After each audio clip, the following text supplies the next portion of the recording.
Michael, welcome to the podcast. I don't know the order that we're going to have these go out, but you are the first person that I interview here. So, welcome. Oh, thank you. It's a pleasure. All right. So, I know some things about you. I know you're an attorney. I know you were in the military. I know you're a married man with kids, adult children. But somebody who doesn't know you, tell us about yourself.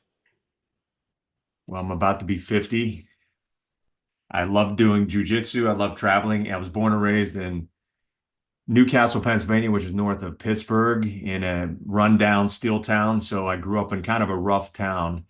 And I went off, joined the Army. My brothers and I, we all enlisted, joined the Army. They stuck with it, retired as colonels. I went the route of being an Army JAG lawyer, which is basically an Army lawyer. And then I went into private practice. So other than that, you can have to. I could go on for hours, but Wait, so I you like went to eat and I like to travel and I like to hang out with my family. Those are my things. awesome. You enlisted. So at that point, what, you were 18 years old, you didn't have any college credits under your belt? I was in high school, yes. And then how'd you When I was get 18. from just enlisting as a kid to an attorney in the Army? What was that process? Well, I mean, well, I enlisted, went to basic training, the advanced training, and then I went to college. I stayed in the reserves, Reserve.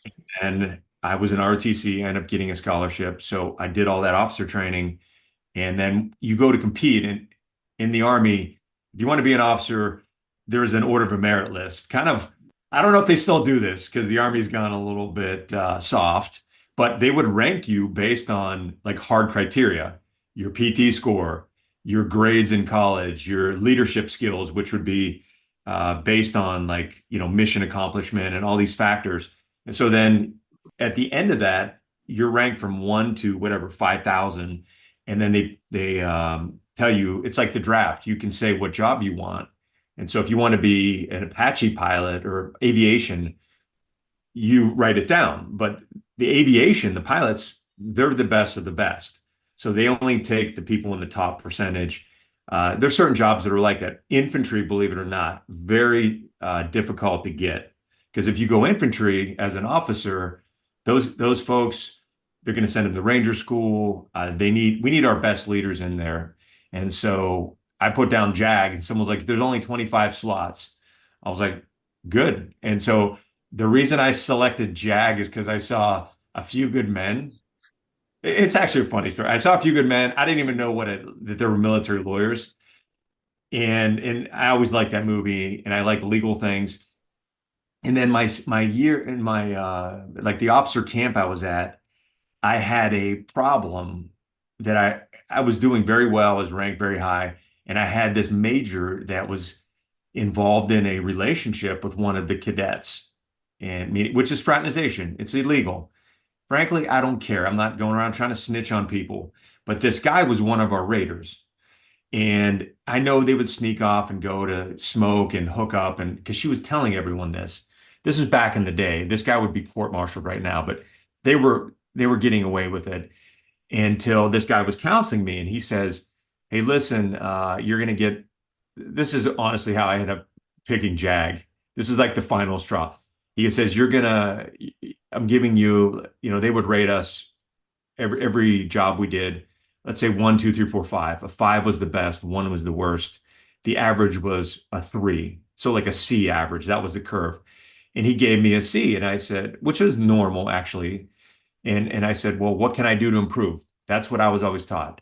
You give me a C, what can I do to get a B? Or what can I do to get an A? And the guy goes, nothing. You're doing a great job. You're going to make a great officer. And I said, well, I don't understand that. You just gave me basically an average grade. And I didn't like this guy anyway because he was committing crimes and he was giving this other person A's for everything. Mm. If you're going to be having an affair like that, you better keep it on a down low and not be like hooking up the person that you're committing a crime with. Yeah. So I said to the guy, I said, listen, this is private conversation. He was an officer, I wasn't. I told him that there's a perception. I said, well, what did Cadet Blank do? I still remember her name. Mm. He goes, what's that have to do with anything? I said, because she was just walking around telling everyone how she got another A. And she was what we call in the military a blue falcon. Bravo Foxtrot, or Buddy Fucker. It's someone who screws, and they're in corporate America. There's someone who's only out for themselves, a little sociopathic. They don't care about other people. They're not team players. And everyone kind of knew that. So anyway, long story short, I said, well, what did she do that deserved an A? I mean, because I'm now ordered to go and write down how I'm going to improve. And so he goes, nothing, just get out of here. And he started kind of giving me a hard time. And I said, listen, everybody knows what's going on. I said, I mean, I wasn't a lawyer, but I said, you should probably knock it off because it's pretty blatant. You're giving her the best grades. You have some good people in here that you're screwing over. And I don't think that's appropriate. I didn't go report him. I didn't do anything like that. The next day, he shows up and he counterpunched me. He shows up and he gives me a demerit Oh, for disrespect. But his reason for disrespect, he says that the reason he gave me the demerit is because I said that female cadets couldn't get these scores, which is absolutely false.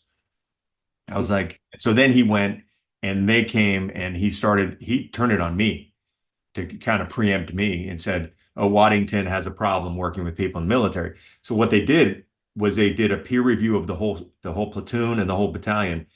I came out pretty well, okay, because I do work as a team member, I think, and I work well with all the women.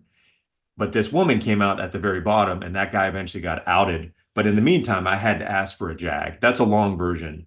And wow. whenever I said I want a lawyer because I don't like the way this is going, and I was a 22-year-old kid, because I mean I had at the time I had I wanted to be an Army officer. I wanted to get out of the Army and eventually be in the CIA. That was my original plan. I grew up during the Cold War, so I don't like communists and I don't like dictatorships. And so we grew up watching Rambo, and so I wanted to be an Army guy. I didn't do it for the money. I actually wanted to serve our country, my country. And so when they got all scared when I said JAG, I was like, boom. So when I went back to college my senior year, I was like, I want JAG, and I got it. So that's a long version. Man, you had some balls to go up to that major and have that conversation. And in fact, what you did was a favor for that whole battalion, right? Yeah. You know what, man? Here's the thing. If you're going to be, and this is something I see with a lot of people that are bad leaders, if you're going to be go around busting people's chops and holding everyone to this high standard, you better follow it. And I think that's super important. Yeah. And I see it in a lot of my cases where the commander, the first sergeant, he's given out all these paperwork and discipline everyone for not showing up at 9:15 or for whatever, fraternizing. And then that guy's doing the same thing. I think that's wrong, Oh, like of morally course. and ethically. Yeah, it's not what So you say, it's what you do, and that's so important. So there's three boys, right? You and your two brothers, and all went to the army, all became officers. Where'd that come from? Did your dad push that? no, man, my dad never pushed anything with the army. As a matter of fact, my dad, so I grew up again in Western Pennsylvania. And if you've never been there, that's where the shooting happened the other day. And with Trump. Like Mm. I literally grew up 15 minutes from Butler. We used to play football over there and do swimming over there. So when you see some of the people in the audience, they have kind of like that weird accent that I have. That's the Western Pennsylvania accent. That is a very, very rural area. And so when I grew up, man, I mean, everything we were seeing was the Soviets, the communists, and I didn't really have cable TV as a kid. I had movies and books. And so we would get movies and just rent them from the video store. And so all that stuff was coming in and I did read a lot. I formed an opinion early on and I still believe this to this day, which a lot of people in this country they don't understand and I think they're ignorant and some of them are just not good people. But this idea of what the Soviets did and the communists did to all these countries, you know this, so I'm preaching to the choir, is something that I understand very well. And like the regulating one's speech, what they can do, what they can say, and If they which is what can we defend see. themselves. Correct. And so I think it's interesting and it's hypocritical too, what we see on I don't know if you get into politics on the show at all, uh, Let's see. but but we'll I get a visceral feeling, like a gut feeling, like a sick feeling in my chest when I see things that I think are wrong, like with that major. it's not that he was hooking up with the woman. It was a two-way street. He was using her for sex. She was using him to get a grade, and he was in a position of power, and then he was screwing other people over. Yeah, it's to the detriment of everyone else. If two Yeah, people have an agreement and it doesn't affect anyone, but everyone else, he can't give too many A's now because he's giving all these away to her. Right. correct. So, Yeah, so yeah, man. so that worked out.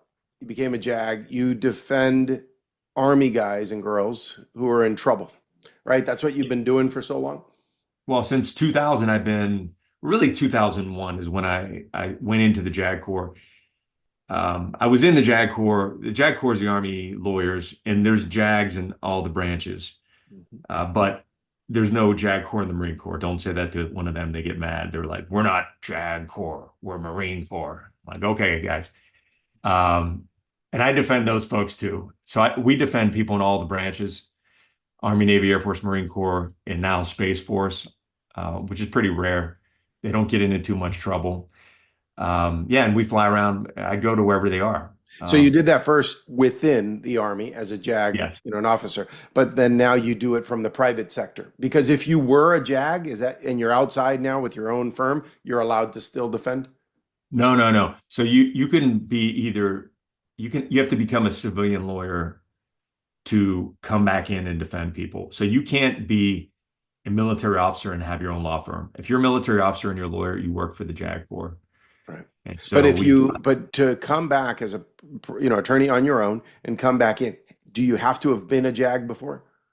no, no, no, anyone can do it. I mean, you Oh, can be a local bankruptcy attorney here in Fort Lauderdale and go to Korea and defend a person in a court martial. Now, you I got probably it. won't do a good job, but you can. You just have to be licensed in one state. Got it. Got it.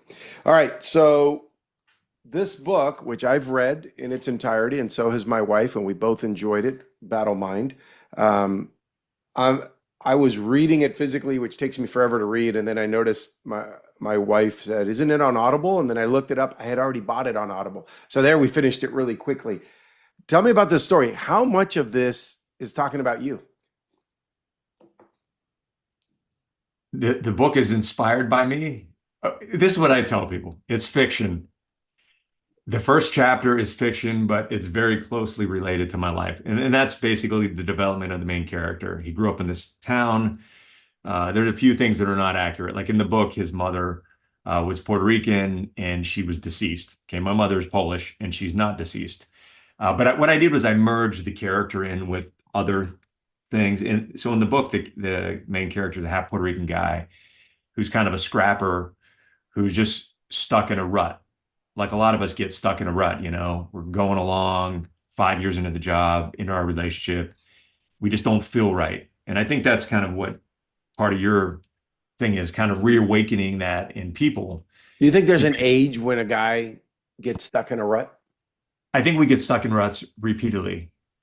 I think I've been in multiple ruts. As a matter of fact, this year I was in a rut, in the sense that I'm just going along and in my business and I you get comfortable, you know what I mean? Like I have my business. We're now opening up an office in Florida that does Florida law for criminal law and some family. My wife and I are licensed in Florida now. Um, and you get stuck. And then all these people start coming at you from out of nowhere. Like, oh, this new guy came out with all this new material and a new website. And the question is, how do you react? I mean, you can always just, this idea of throwing into town, retiring that's not how I was raised. My dad's 86 and he literally just finished writing a book. He's retired from multiple jobs and now he does, stuff. He runs the historical society and does stuff like that. So yeah, we get stuck in ruts frequently. The key is to be able to identify the rut and you can feel it, like whether it's a rut with your physical health, your mental health. I think we need to take breaks and kind of, like Jocko always says, detach, Hmm. kind of see what's on the horizon and just be honest with yourself. Be like, that relationship is bad.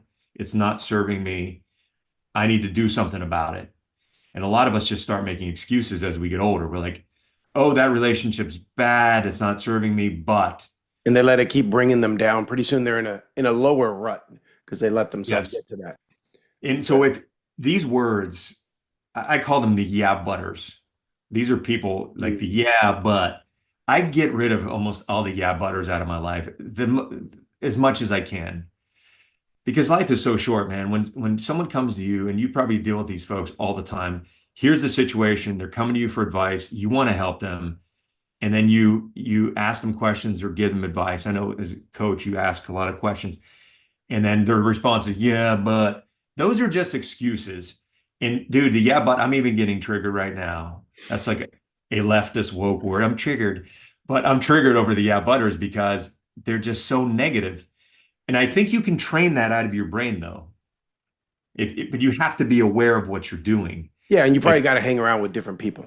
If oh if yeah, yeah. the way you act is probably a reflection, they say the average of the five people you hang out with the most, but it's a reflection of what you're listening to, what you're putting through your eyes, the people around you. I've had a few, I can think of two people unrelated to each other who I mentored for free for a little while, and they were those yeah butters. Everything in their business that they would show me, I would say, look, this is an unprofitable transaction that you continue to do for your clients, and it's not bringing other business. And it was, yeah, but you insert the excuse, and it was constant. And it's interesting because this was in an organization where I was assigned to coach this person or mentor them for a little while. So I went back to other people in that organization who had mentored these same people. And these are two different times, two different people. And I asked them, I go, look, I'm getting this experience. And they said, oh, yeah, 100%. This is that way, the way that person operates. That's the day, both times, that I cut off that person. I can't help them, right? It's, I mean, with everything, you could read your book, The 31 Days, and you could literally be there with them. And then you could have Goggins next to them and then Jocko next to them 24/7. Because some wealthy people have done this sort of thing. If the person inside does not want to change and is not being truthful with themselves, then they will never change. And this is something that I've seen. The truth is something that I wanted to talk about because you mentioned me what's off limits. I mean, obviously, certain personal, private things with my wife are off limits, but when it comes to people's lives and not wanting to change or improve their lives, if you lie to yourself, you will never improve. If you're lying about, and you might not think you're lying. And I'll give you an example. I used to drink a lot back in the day. I grew up in a Pittsburgh. It's a drinking town. And I would grew up Catholic around a bunch of Italians and Irish people. And it's a drinking culture. And so it's something I grew up with from the time I was a kid. And we get to law school, everyone's drinking. In the army, everybody's drinking. A lot of these people are alcoholics by the scientific medical definition, and the alcohol is not doing them any justice. And so, but over the years, I would make up these excuses, and the industry gives you plenty of reasons, and your friends give you plenty of excuses. Oh yeah, but I've heard it all, man. From yeah, but it's good for you. It's one glass a day. Yeah, but and no, who does one glass a day, honestly? But then the question is, is it helping you in any way? How does it help you? So it's been about like 5 years. I just one day I was watching Joe Rogan, his podcast. That's why I think podcasts are important. And some of them are very important. And he was talking to Nikki Glazer, and she was talking about how she quit drinking. And I watched that, and she talked about a book that she read called The Easy Way to Quit Drinking by something like that by Alan Carr. I downloaded that day, never drank a drop of alcohol again. How long's it And been? it's been like almost 5 years. And I started jujitsu. I wrote 3 books since then. And so, but the point is this, you have to tell yourself the truth. Like look yourself in the mirror. All this touchy-feely stuff nowadays about, you know, loving yourself. I think you can love yourself and you love yourself more if you're truthful with yourself. So if you're drinking and it's not good on your family, it's not good on your brain, it's not good. If that's your problem, then you should be truthful about it instead of making up excuses. And if you're Sometimes you need somebody to call you out, right? and you have to accept, like you have to be able to say, is that person telling the truth? Is it true? Is it true that I'm not being a good dad? Is it true that the way I talk to my wife or kids is not respectful, or is the drinking is a problem, or I'm not, maybe I didn't do a good enough job. And so Yeah, so that's you're one right. of You the things. so if someone calls you out, if you're lucky enough to have somebody call you out on your BS in your life, you then need to get past that block, which is no, they're wrong, I'm right. Right? They got to accept Yes. And it's hard too. It's super hard because especially if that's who you are and those are your friends, that's where the yeah buts come in. Yeah, but it's only because I so many people have come to me and they're like, oh man, how did you do it? I think they tell me their story. And I'm thinking, yeah, this person has an alcohol addiction problem. And I started, but anyway, I started talking to these folks and a few of them have absolutely quit. They've changed their lives. I think they have to find something better to do with their life, like jujitsu, for example. And Jordan Peterson talks about that. He talks about it's a very addictive drug. It's very fun. and it's Alcohol. socially accepted and encouraged. Oh, it's pushed on you. I was at these law events up in Orlando. Every one of them is they're like, oh, come on, grab a drink. I'm like, no, no, and I don't feel weird about it because I don't want to drink it. I don't think that it has done anything for me. If anything, it caused me a lot of problems. And I was lucky that it didn't cause me more problems. I think most people just, as they go through life and college and whatnot, they're like an inch away from something bad happening to them and them being this statistic. But luckily that hadn't happened. But yeah, you hear a lot of the yeah buts. And Yeah, so I hear them all the time. So let's talk about your kids. You have two kids. Tell us about fatherhood. And I think you and your wife have had a big influence on them, huh? Career wise. yeah, so man, we got married very young. My wife went to college with me in Pittsburgh, and then we went to Philadelphia for law school. And as soon as we got married, like a couple months in, she got pregnant with my son, and then had him in law school. So we were both law students, broke. I was on WIC, and I was going to law school because we weren't going to quit. I had student loan money, and I had a bunch of part-time jobs back in the day when we got paid $5 an hour. And so that's actually how I got into like marketing and stuff like that, which is kind of one of my side passions, like the internet. But anyway, my daughter was born 10 months after my son. So we now had two babies in law school. We did Wow. not plan that out. And we were in our low 20s. Wow. So like 23 and 24. And so, Did your wife finish law school on time with you? yeah. Mhm. Really? So her Yeah, story is actually more impressive. oh, dude, yeah, you should talk to her about it. So yeah, she was a year behind me, like, because she's a year and a half younger than me. And so she finished up,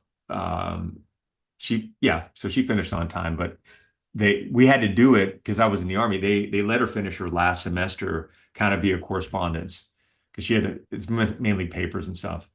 So anyway, my son is an army veteran. He served 6 years. He's going to be 25. My daughter's going to be 24.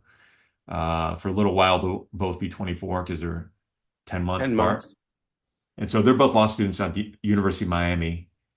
And they're like our little ninjas.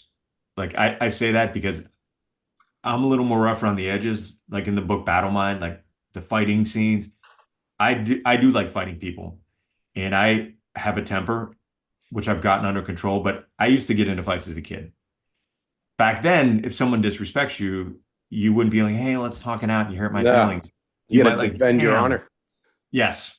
And that's kind of how I was raised. But my kids aren't like that. They're much more sophisticated and advanced. They're more, you know what I mean? Yeah, they haven't grown up with your experiences. They didn't have the rough parts. They live in a great city and a great community, and things don't happen that way. Also, in a different time. Yeah, yeah. Back then, if you were to get in a fist fight in the locker room, it would be like, oh, okay, talk it out with Gary. It's Yeah. funny, man. Half of the people that my nemesis, the main character, the main guy, the bully in my first chapter, the person that was based on. And this guy came from a criminal family and he was always fighting. I mean, this guy would bring knives to school when we were like little kids, seventh, eighth grade. They were drinking, doing drugs. But this guy he'd always pick on my friends and I'd often stick up for them. And I had to fight that guy a lot. And at the time, I didn't realize like what is going on, man, is he's got all the girls in the eighth grade. Like, for whatever it's worth. Where they are now is an interesting story, but Yeah. he just died the other day. My dad sent me most of these dudes that were like that don't make it. He died meth. They put in the paper, oh, I won't say his name, but in memoriam. I'm like, that guy was a piece of shit. Yeah, I've never read one of those obituaries that says all the reality of how crappy they were. They're always great people. And he's the father of, and they list the seven kids. I'm like, yeah, he's the deadbeat, abusive father of those seven kids that he doesn't support. Yep. My high school was very similar. A lot of guys are dead. A lot of guys are in jail. I remember walking next to this good kid. He was a good kid. He's walking next to me and he raises his t-shirt and he goes, "Look, he had a 38 special on his hip." And I said, "Oh my God, do you have bullets in there?" He said, "Yeah, I do." He's walking around in school. This is a good kid, not one of the gangsters, not one of the bad ones. And turns out it's just a representation of a lot of what I saw growing up. He joined the Air Force right out of high school. And then someone told me a few months later, "Did you hear what happened to him?" He was on base and he was stealing explosives from the base and selling them on the street, and he got caught. Oh my Got God. court-martialed. He has such a common name that I've never been able to find him. I don't know whatever happened to him. His name's way too common. There's a million of them. But man, so I know the type of people that you grew up with. Our kids have not had to grow up with those things. But in a way, you think I know it could be abusive and destroy a lot of kids, but you think it kind of toughens a kid up when they have a bully growing up? I think it does. I mean, I think that's a complicated question because nowadays any bullying, anything that hurts your feelings is bad. I do think having a bully was beneficial to me because I have to deal with bullies all the time. And there's different types of bullies. Not every bully, as I actually say something like this in the book, not every bully's on the street corner smoking a cigarette. A lot of the bullies we deal with in this world are adults that are in corporate America, that it could even be a teacher who has a smile on her face and is the principal of school. Um, but bullies always have somebody backing them up and supporting them. And that empowers them to pick on other people. And like we see and that's one of the fears that I saw where we were going over the past couple of years, where they were starting to come after people for their thoughts and their speech. And in the military system, they put out recently this this like basically this information how they're coming after all the extremists. And so I'm thinking, oh, extremists like KKK type things or some terrorists.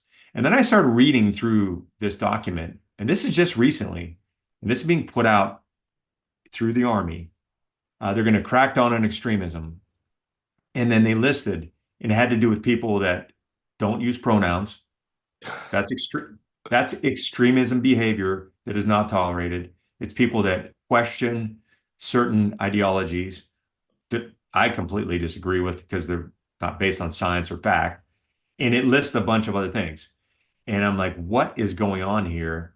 And I'm starting to see that culture in the military. That's And the so last place you'd expect that, huh? For me, on the outside, I wouldn't have expected that. the military is more, yes, I would not expect it. So my wife and I did a case about a year ago in Germany, and we went in there, we were doing jury selection. And I was like, okay, these are a bunch of they're all men, senior men, been deployed, 40 years old, 35, 50 years old. The amount of woke brainwashing that I saw on this jury, I was shitting my pants. I was like, our guy's going to lose. It doesn't matter what the evidence is. They're like, oh, we don't question anyone who makes an allegation. This is back on the heels of Me Too, right? You know, if you don't question an allegation and you assume, then you're violating the Constitution. Yeah, why have a trial if you don't question any accusation? Then they're guilty. That's where we are right now. And so we won that case, thank God. But the jury was fighting. I could hear them yelling at each other through the walls. And the government didn't have the evidence to convict the guy. And so in the end, we won. But so I see that more and more. I was at Fort Drum recently, same thing. And this all goes to this idea of you don't question, going back to my childhood, right? The Soviets do not give you due process. They take your stuff, they put you in jail, they do whatever they want, and you have some fake due process rights. It's on paper, sort of. You have a lawyer, but the lawyer can't do anything. Well, That is, this is Orwellian. I was a full-grown adult not that long ago when I read 1984, and yeah. that book blew my mind. Similar to you, grew up, we're the same age, grew up in the Cold War era, and for me it was especially important because I came from communism. I came from Cuba. Mhm. And so I've always had that top of my radar. You know, there wasn't a day where my dad at dinner didn't say the word communist. So I was very aware, right? We had the news, we saw that, and it was always a fear that the communists are right around the corner. And at that time, for anybody who's listening to this who's young, may not understand that, but it was real, right? It was Mhm. real for us. And so reading or listening to the audiobook of 1984, that was scary because it seems like this totalitarian communist type dictatorship that could come, but then you can correlate some of the things in that book to our reality. And maybe it's not that extreme today, but we're opening the door to that, it seems like. In things aren't like in the movies where all of a sudden, some they could happen, but usually these things happen over time. And I think that's why it's important we know our history, because when they start taking away your due process rights, which by the way, the reason that is in the Bill of Rights, those are most important rights. And I have to teach this to, believe it or not, I have to teach this to military juries. What are your due process rights? What is in the Constitution? Every one of them swore to defend the Constitution with their life, right? What are you going to defend with your life? Like, what is it? You didn't sign up to go fight the Nazis. You signed up to defend the Constitution. What are we defending? And a lot of them are just like, they think they know, but they have no idea. Innocent until proven guilty, right to question your accusers, an open public trial, all those types of things, right to a jury. Those are all things that are right to bear arms, right, freedom of speech. All of those things are under attack. And I'm not a conspiracy theorist. I generally don't get involved in politics, but over the past couple of years, I've been moving into it because what they're doing is they're coming back to where I was starting in the beginning of this conversation. They're coming back to it. We're leaning towards like that controlling Soviet, I'm using the Soviets, but communism, same thing, type ideology Yeah. where Don't question we, anything. You do what we say and you stay quiet and follow along. and if you question, we can criminalize, we can put you in jail or we That's can fire bizarre. you. It is, I didn't And grow up with that here in this country that I knew of. yeah, in Cuba, you can get, I forget, it's like conscious crimes or crime of the mind or something. If they believe you're thinking against the government, they could come after you for that. So that's the new one. You can't think. Well, right now, I have to fact check everything, but they are now in the last couple months of office, some of the people in government are trying to change a lot of the laws that deal with the Supreme Court. And they're trying to basically rewrite the laws to give them the advantage in the Supreme Court, which is these laws have been in existence for a long, long time because they don't like the court. When they start messing with the courts, I don't know. We've been having some interesting conversations in my house over the past couple weeks about desperate measures and the some of the people behind some of these measures that we don't even understand. It isn't as simple as people think. Yeah, Oh, it's just a rogue kid who's a weird bullied kid. Maybe it was the guy who tried to kill the president. You shouldn't be out trying to kill any side. right. That's the type of shit that people do. When I was back in defending cases out of Iraq and the Saddam case was going on, I didn't defend Saddam, but I was defending service members over there. And they just kept killing his lawyers. And that was just, this is third world stuff. Like every time Saddam would get a new lawyer, they would kill the lawyer. And Wow. then eventually he got convicted, although that was kind of I don't think, I think that was a foregone conclusion. But then they basically decapitated him and because, they made the rope too long around his neck and they dropped it so it would pop his neck off intentionally. That's the type of, hateful spitefulness that I'm starting to see with the politics nowadays. Yeah. Yeah, it's going to be an interesting ride, especially we got an election year coming up. Tell me, so I'm sure you got many. Tell us about an interesting case you've tried. Oh, geez. Well, I've done,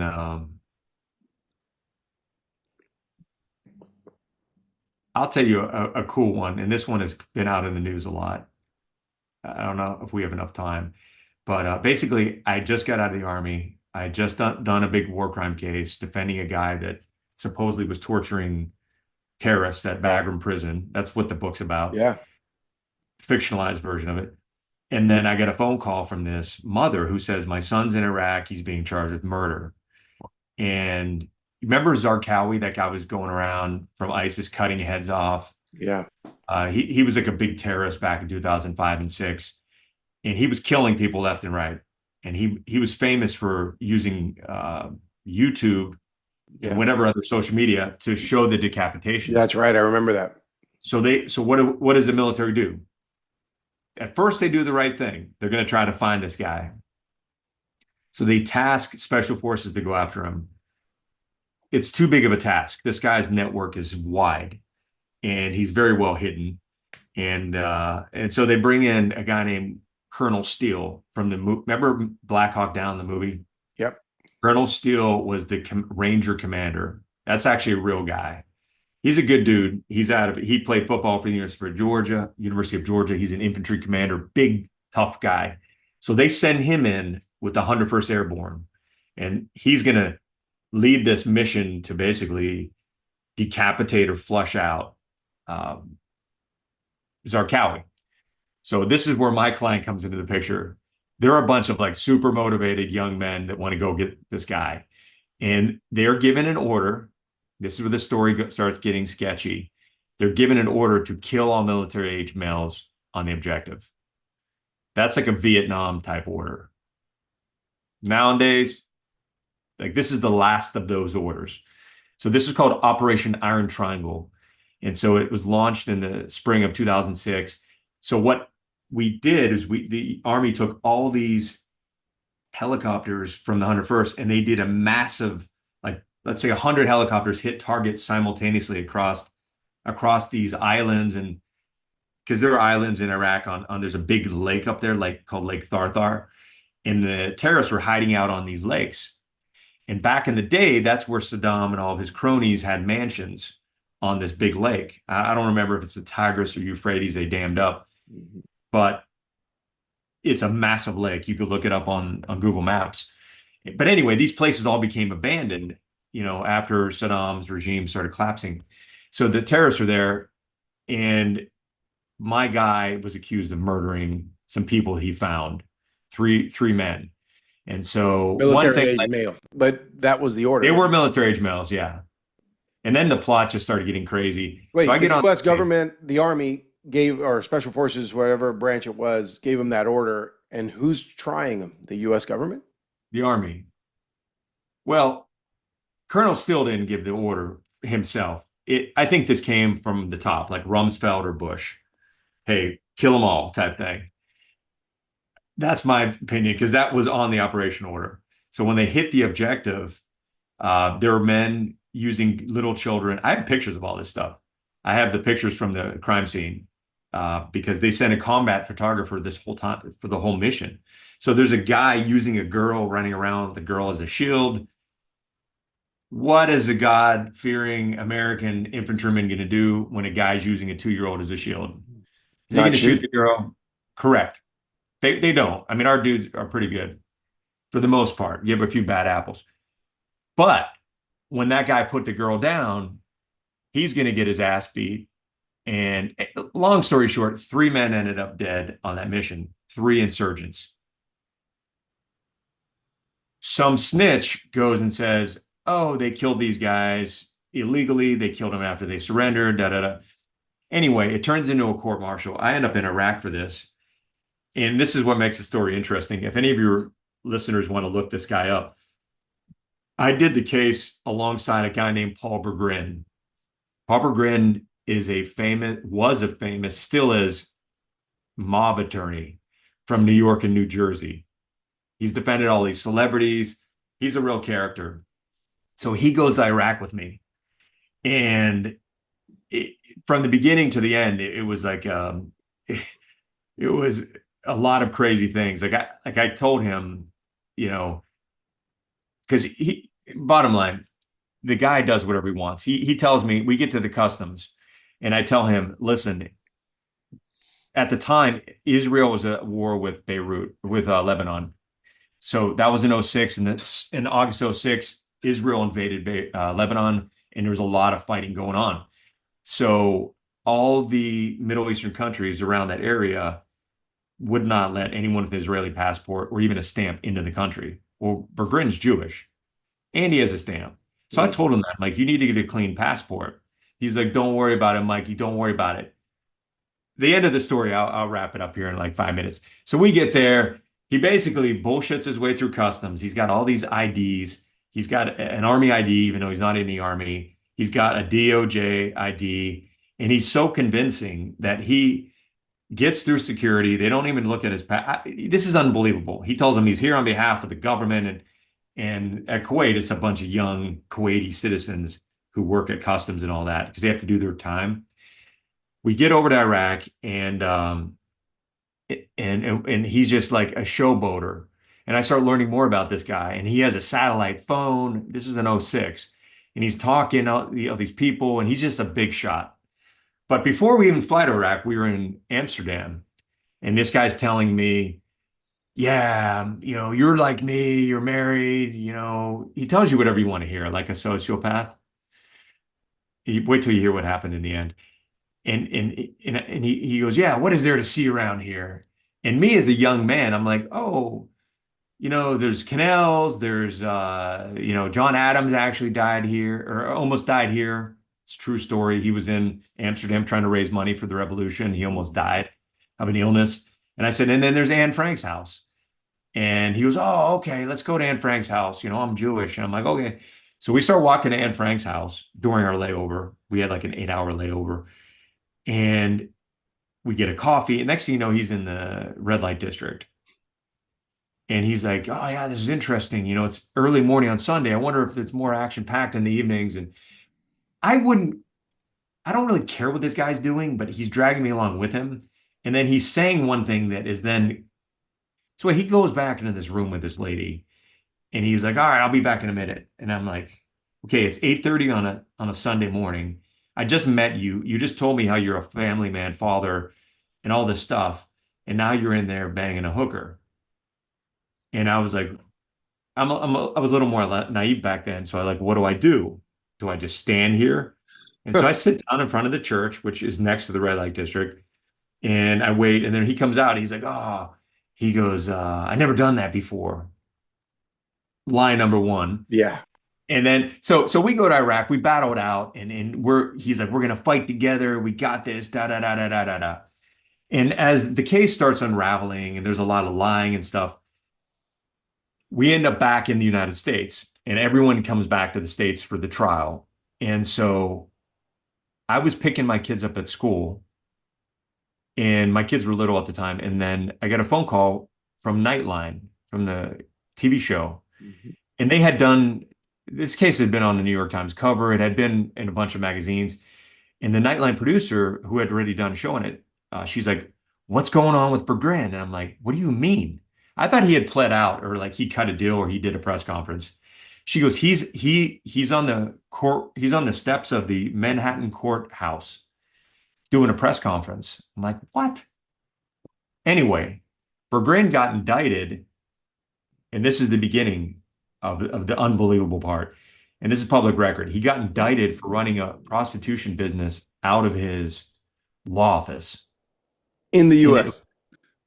in New York. And he had all these high profile clients.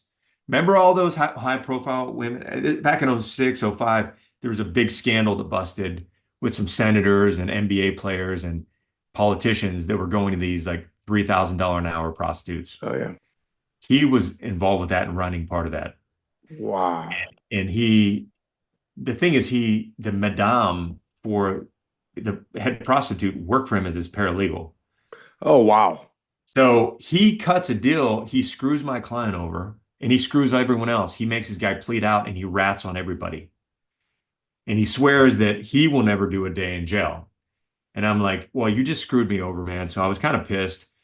And then my guy ended up just pleading guilty he only did 5 years for 3 murders, Whoa. but they did get convicted of homicide. Um, he's doing fine now, and he's a good guy. My client was, but these guys were bad guys. But bottom line is, 2 years go by, and guess who's back in the news? It's Bergrin. He's all over the news. Now he's untouchable. He's representing like the head of the police, and he's like the head lawyer for the New Jersey State Police or something like that, or the police department of New Jersey, whatever their organization's called. Well, I'm like, that's kind of weird because he did plead guilty to the prostitution as well. And he lost his license up there in New York, from what I understood. And so he's now practicing law in New Jersey, probably because he has a lot of connections and no one's going to touch his license. Well, the FBI got involved. And so Bergrin ended up getting charged with murdering witnesses. Think about Whoa. murdering witnesses. And it all came back to me, our whole trip to Iraq, everything as I followed that case. Because here's the gist of what he would do. He would get, and this came out in FBI recordings, one of his clients would call him and be like, "Hey, what do I do about this witness? What do we do?" And Bergrin would say, like, I'll take care of "Hey, it.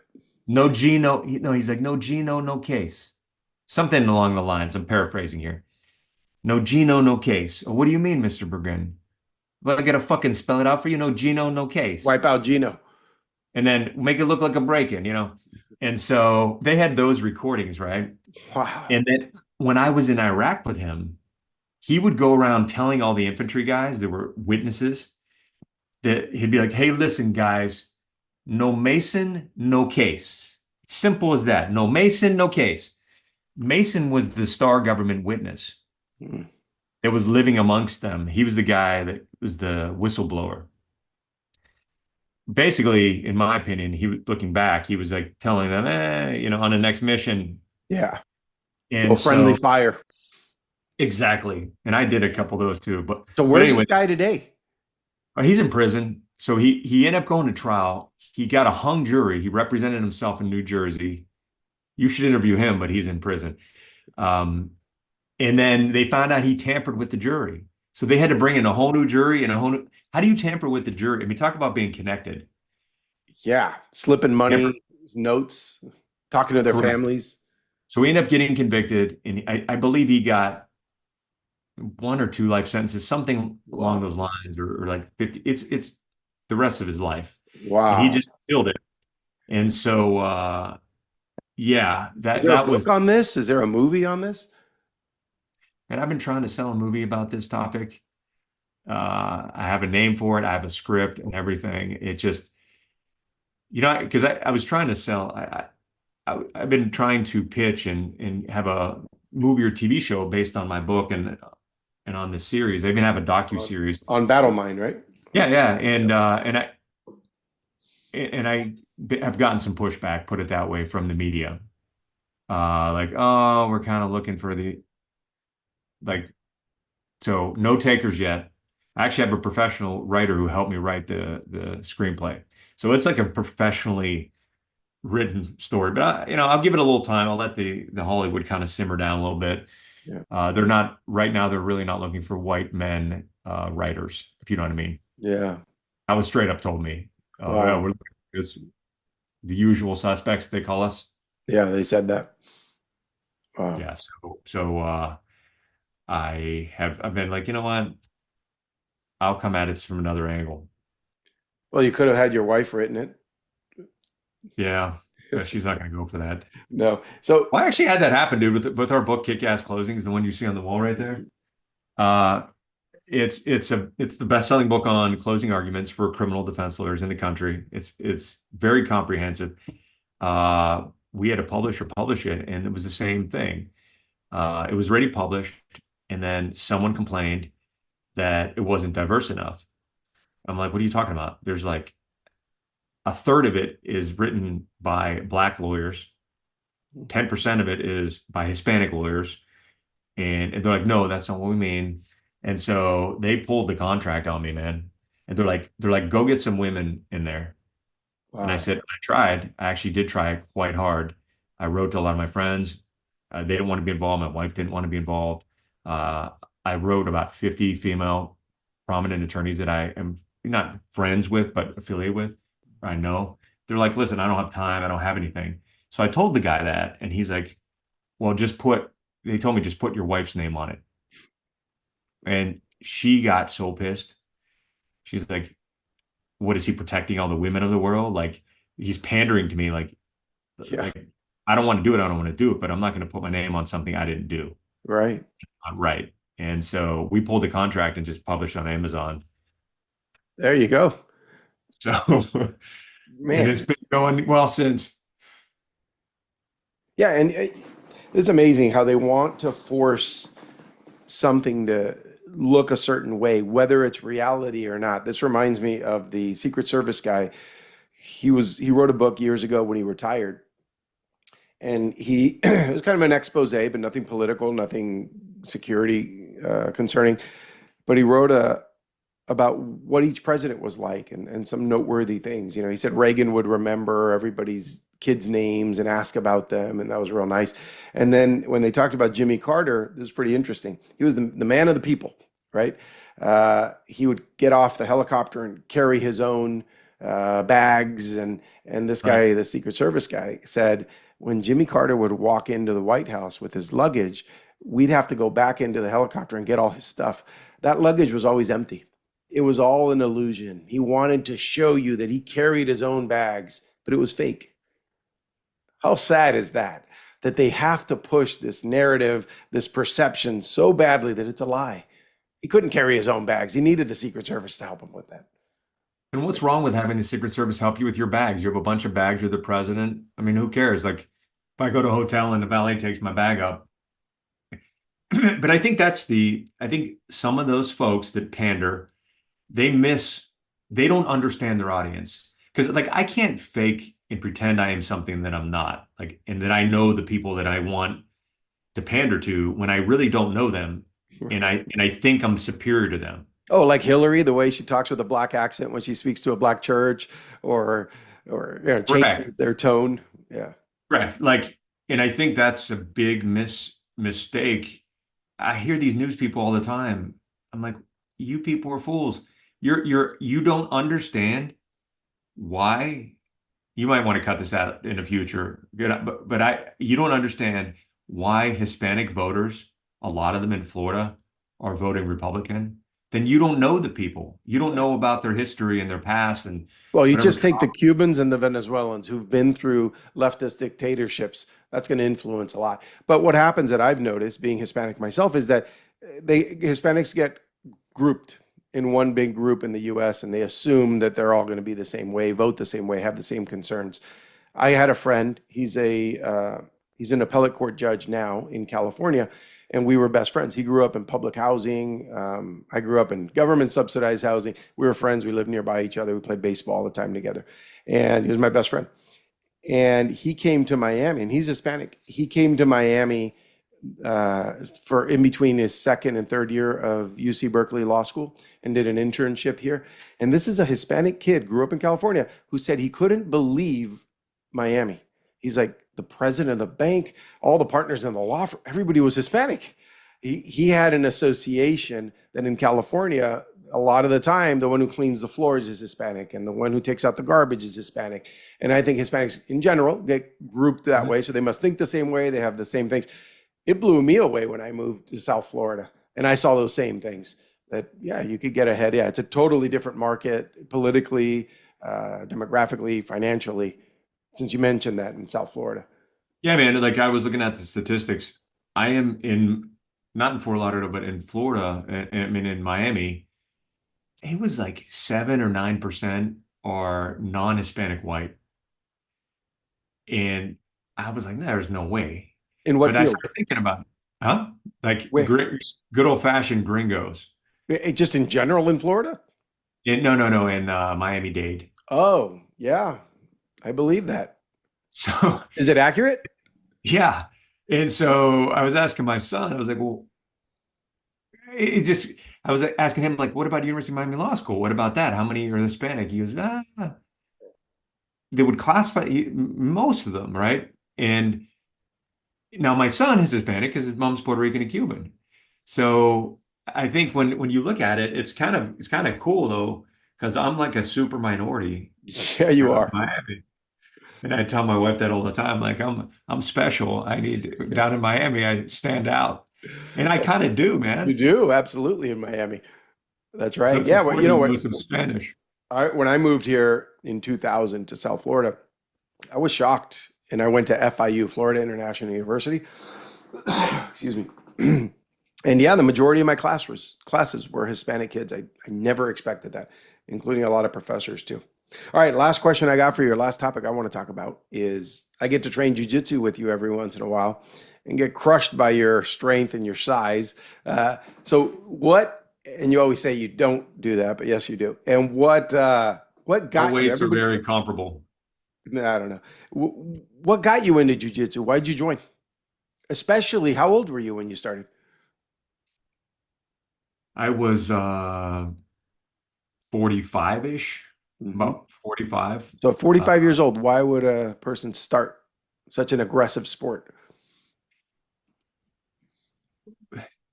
Believe it or not, I have this in my closet over here. I have this thing of sticky notes of things that I want to do. And I have on there master jujitsu, right? I didn't know what it was, but I was like, I want to learn jujitsu because I like fighting, and it sounded fun. I didn't realize you could never master jujitsu. I mean, you could do it for 100 years and never master it. But I always wanted to do it, and my kids went to college. That was around the time they went to college, and I was like, you know what? I want to do something different. And so I went over to the school, met Adrian. He was the first guy I met over there, and I tried out. And I didn't know what the hell I was doing, obviously. So I was getting roughed up a lot. I would go to the morning class where you had the big experienced guys and a lot of big cops. And so they would use me as like a practice dummy, like a life size Yeah. perpetrator. Um, but yeah, I met a lot of good friends over there, and I enjoy going over there. And I think it's never too late to start with jujitsu. I really believe that, even if you're 50 years old, but you do have to maintain, you have to maintain your flexibility. You have to maintain strength, cardio. You can't just show up at jujitsu and want to do well at it and be completely out of shape, but and refuse to get into shape and refuse to modify your diet. And so, if you start going to jujitsu and you're eating like ice cream and drinking a case of beer every night, you're not going to enjoy it. Yeah. You're gonna get hurt. So, No, it's a good, and then it's in that case, and I agree. I find that it forces me to go to yoga, right? Because I yep. want to stay flexible. It forces me to eat well. It forces me to lift a little bit of weights, do a little bit of jogging, right? Because you want to build strength so you can fight someone off or get your way with them. You want to have endurance. So you're not gassed at the end of a match, and you want to be flexible. So it forces you to do all those things that we should all be doing, right? I don't know that we have to be fighting, although just like you, I love fighting. To me, I heard a speaker say uh, that you should find because we go away from what made us happy sometimes and what fulfilled us as kids. And he said, look at your 12-year-old self. What did you enjoy doing? Do more of that. And when he said Yeah. that, it made me realize I loved baseball. So I still throw the ball around with my kids, but I really loved to wrestle my cousins and my friends. And that was missing in my life. But then I realized that's why I'm enjoying jujitsu so much because it brings back that joy that as kids, and you had two brothers, there's probably a lot of fighting and a lot of wrestling, right?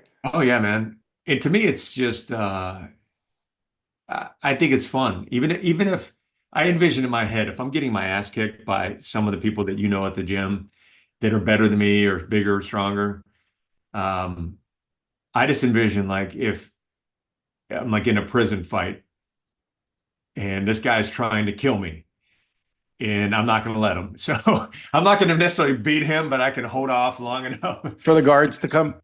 Yes. And so, yeah, man, and it also teaches you a lot because when you're underneath someone and there's sometimes in jujitsu, like whenever I'm kicking your ass, there's nothing you can do, man. You just have to learn to wait and be patient and regulate your energy and wait for me to Breathe. make a mistake. Yeah. Remember to breathe. Yeah, it's That's funny.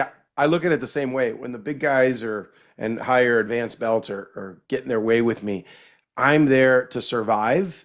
And when it's all over, I usually tell them, look, I'm just here to train to hold someone off till the cops get here, right? That's the way I see it as well. All You right, got to be Mike. careful of those young guys, man. I hurt my finger the other day, and I'm going to a jiu-jitsu camp in Germany That's in right. like 10 days. So Oh, my that's wife, right. she's also, you should talk to her, man, and do an interview with her because she has some good words of wisdom that even if your client is mostly male, they could relate to because all of her counseling is of men. I mean, all of our clients are men. Right. And so And she's anyway, but we're going, going to, Alessandra's going with you to Germany for this camp? yeah, yeah. How long is it? It's a 7 day jiu-jitsu camp at the University of Heidelberg. It's at the German Olympic Training Facility. So it's called BJJ Globetrotters. Check them out online. It seems like a I've really heard of cool, them. I've heard of and them. they do them all over the place. I didn't want to go to Iceland because I've been to Iceland, and also Icelandic people are overwhelmingly strong, in my opinion, and I don't want to get my arms broken off. They're Vikings, man. Those people. Dude, they don't even look as strong as you would think, but they can lift double like what someone else their size could do. But so anyway, the Germany one looked cool. It was a reasonable price. We're going to stay in Heidelberg, the city, so we got a little Airbnb, and the training's 7 days. They do more yoga in the morning. They feed you, and it looks like fun. I mean, you don't have to go to every class.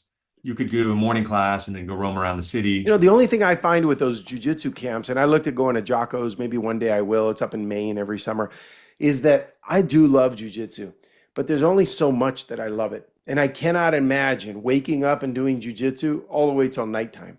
You know what I mean? I can handle Yeah. 2 hours a day of jujitsu. Cool. I'm good. I definitely don't want to do 3 hours. You know, as we approach 50, that's a lot, especially for Yeah, us, yeah. especially I if you're, mean, so go ahead. that's a concern of ours. That's a concern of ours. And listen, dude, I enjoy jujitsu too. So my wife and I, our plan is we're gonna get up, we'll go over there, see what classes we want to do a couple of classes, eat the lunch since it's included, and then probably go see some sites. Do Cool. that a couple of days. And then we actually have a case that's gonna be, we'll finish that and then drive across Germany to do a case over on the east side of Germany. Wow. I Well, just have those two things good, lined good up. timing. That's awesome. All right, Mike. All If right. someone wants to get a hold of you because maybe they're in the military and they want someone to defend them, or now if they're in Florida, right? And it's you're doing what are you doing? Criminal and family law in Florida? Yes, yeah. But if Where anyone can needs legal advice or is in trouble in Florida or military, probably don't have too many military people on here, but yeah, they could just look me up, Michael Waddington. A ton of our stuff pops up, or gonzalezwaddington.com. That's our Florida website. Gonzalez with a Z, Waddington, WADDING2N.com. and we'll add So, it. We'll add it here as well. Awesome, Mike. Thank you, and I will see you at Jiu Jitsu soon. all right, take care, man. Thank you. Thanks. Bye-bye. Bye.